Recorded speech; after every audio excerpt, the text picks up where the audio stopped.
တရက်ကိုတသိန်းကျော်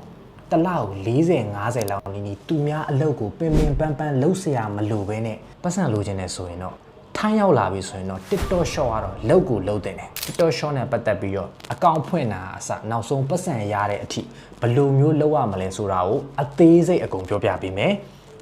ကြည့်လိုက်ရအောင် TikTok application နဲ့ဝင်မယ်ပြီးရင်ဒီမှာလူပုံလေးရှိတယ်အဲလူပုံလေးကိုနှိပ်မယ်ပြီးရင်ဘေးနားမှာမင်းချောင်းလေး3ချောင်းထပ်ပြီးနှိပ်မယ်ပြီးရင် TikTok Studio ဆိုတဲ့ဟာလေးကိုထပ်ပြီးတော့နှိပ်မယ်နောက်ပြီးရင်ဒီမှာ TikTok Shop for Creator ဆိုတဲ့ဟာလေးပေါ်လာလိမ့်မယ်အဲ့ဒါလေးပေါ်လာပြီဆိုရင်အောက်မှာ join ဆိုတဲ့ဟာလေးကိုနှိပ်လိုက် Okay ပြီးပြီဆိုရင်ဒီမှာသူ့မှာစာလေးတွေရေးထားမယ်ပေါ့နော်ဒါ community နဲ့လိုက်နိုင်မဲ့သူတွေလုပ်လို့ရမယ်နောက်ပြီးတော့အသက် session တွေပေးရမယ်နောက်ပြီးတော့ follower 1000အနည်းဆုံးရှိရမယ်အချက်တွေ3ချက်လုံးနဲ့ကိုကကိုက်ညီတယ်ဆိုရင် TikTok Shop account ကိုစဖွင့်လို့ရပါပြီမှန်ချလေးတွေ like နှိပ်ပါတော့နော် apply ဆိုတဲ့ဟာလေးကိုထပ်ပြီးတော့နှိပ်လိုက် Okay ခဏလေးစောင့်ပေးပါ Okay ပြီးပြီဆိုရင် next ကိုပဲထပ်နှိပ်မယ်ရောင်းမဲ့ပစ္စည်းလေးတစ်ခုမှတစ်ခုတော့ရွေးခိုင်းနေပေါ့နော်အဲ့ထဲမှာသူပေါ်လာတဲ့ဟာလေးတစ်ခုကို add ဆိုတဲ့ဟာလေးနှိပ်မယ်နှိပ်ပြီးရင်ကျွန်တော်တို့ next ဆိုတဲ့ဟာလေးကိုထပ်ပြီးတော့နှိပ်လိုက် Okay TikTok Shop account ပထမတစ်ဆင့်ပြီးတော့ဒုတိယအဆင့်အနေနဲ့ကိုယ့်ရဲ့အသက်မှန်ကန်၏မမှန်ကန်၏အသက် session နဲ့ပြည့်၏မပြည့်၏ confirm လုပ်ခိုင်းမယ်ပေါ့နော်တန်းလေးတွေ့မယ်နော် confirm ဆိုတဲ့ဟာလေးကိုနှိပ်မယ် get verify ဆိုတာနှိပ်မယ်ပြီးတော့ကိုကထိုင်းနိုင်ငံသားမဟုတ်တဲ့အတွက်မြန်မာလူမျိုးဖြစ်တဲ့အတွက်မြန်မာဆိုတဲ့ဟာကိုဒီမင်းချောင်းလေးထဲမှာနှိပ်ပြီးတော့ကိုကရိုက်ပြီးတော့ရှာလိုက်ပေါ့နော်မြန်မာတွေ့ပြီဆိုရင်မြန်မာဆိုတဲ့အတွက်တော့ passport နဲ့အသုံးပြုရမယ် next ကိုနှိပ်မယ်ပြီးရင်ကိုယ့်ရဲ့ passport ဓာတ်ပုံပေါ့နော်passport ဓာတ်ပုံရိုက်ထည့်ဖို့လိုတယ်ဓာတ်ပုံရိုက်တဲ့အခါမှာကိုယ့်ရဲ့ passport က expire မဖြစ်ရဘူး passport တက်တန်းရှိနေရမယ်နောက်ပြီးတော့ဝေဝါးနေလို့မရဘူးမှုံနေလို့မရဘူးအစင်းချောင်းနေပါရောသိရမလားပုံဟောင်းနေလို့မရအောင်နည်းနည်းအစ်စ်ကိုမှလည်းရှင်းရှင်းလင်းမြင်ရမယ့်ပုံစံမျိုးဖြစ်အောင် passport ဓာတ်ပုံကိုရိုက်ပေးဖို့လိုပါတယ် Okay ပြီးရင် next ကိုထပ်ပြီးတော့နှိပ်မယ်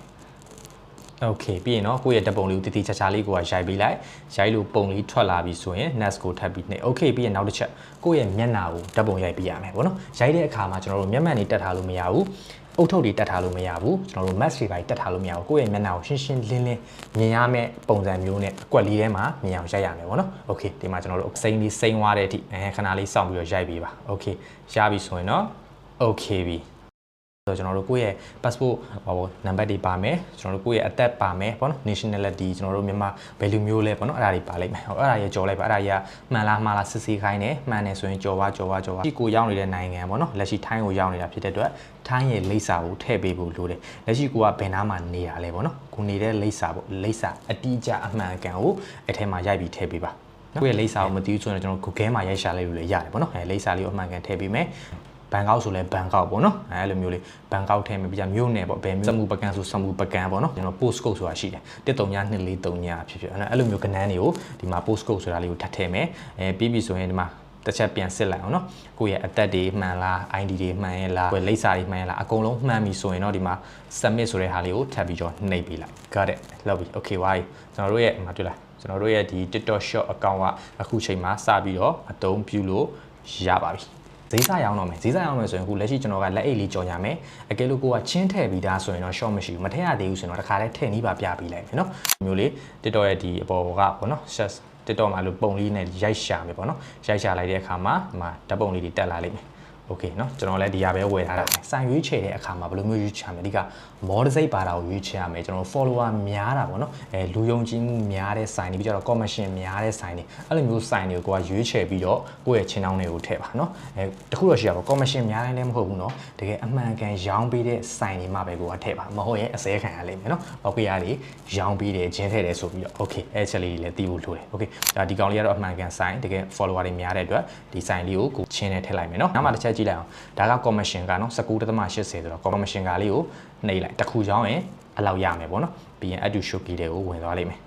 Okay အဲ့ဆိုရင်တော့ကိုယ့်ရဲ့ဟာလေးကချင်းအောင်နဲ့ရောက်သွားပြီ Okay အဲ့ဆိုရင်တော့ကျွန်တော်တို့ video ဆက်ရိုက်ထားပါတော့ Okay ကျွန်တော်တို့လေးတစ်ပုတ်ကိုဖန်တီးမယ်အပေါင်းလေးကိုနှိပ်မယ်ပြီးရင်ဒီမှာဒီဘေးနားဖောင်လေးကိုနှိပ်မယ်ခုနရိုက်ထားတဲ့ video လေးကို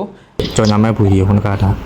းပြီးတော့မှ auto cut လုပ်လိုက်အနေနဲ့သင်းလေးနဲ့နားထောင်လို့ကောင်းအောင်သူကတချင်းလေးနဲ့လုံးဝပုံစံလေးကတော့အထာကျသွားလိမ့်မယ်ဒါပေမဲ့အဲ့ဒါက copyright ညိတယ်ညမှာပြောစရာအချက်တစ်ချက်ရှိတာကျွန်တော်တို့ပစ္စည်းတစ်ခုကိုကြော်ညာမယ်ဆိုရင်ဒီပစ္စည်းအကြောင်းတေချာနားလည်အောင်သိအောင်လုပ်ပါပြီးပြီဆိုမှကိုယ့်ရဲ့စကားနဲ့ပေါ့နော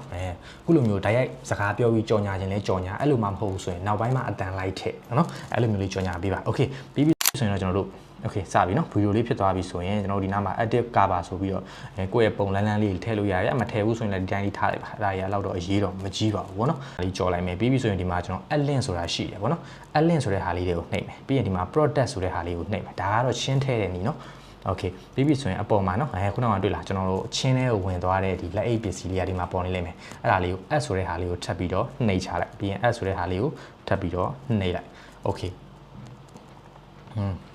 ပြီးပြီဆိုရင်ဒီမှာစာရိုက်လို့ရတယ်သူကမှထိုင်းလို့သူကရေးထားတယ်ဗောနော်ဒါပေမဲ့မရိုက်ဘဲနဲ့ဒီတိုင်းပို့လိုက်လေရတယ်ဒါမှမဟုတ်ကိုကစာရိုက်ချင်လဲရတယ်ဗောနော်လက်ကောက်ဝဲနာတတ်တဲ့သူတွေအတွက်ဆိုပြီးတော့ဗမာလူကြီးရိုက်ပလိုက်လေရတယ်ဗျာဘာမှမဖြစ်ဘူးအဲ့ဒါတွေကအဲ့လောက်တော့အရေးမကြီးဘူးပြီးရင် add ဆိုတဲ့ဟာလေးကိုထပ်ပြီးတော့နှိပ် okay ဒီမှာတွေ့လားသူက community တဲ့မကိုင်းညီဘူးဘာညာဆိုပြီးပေါ်လာလိမ့်မယ်ကျွန်တော်က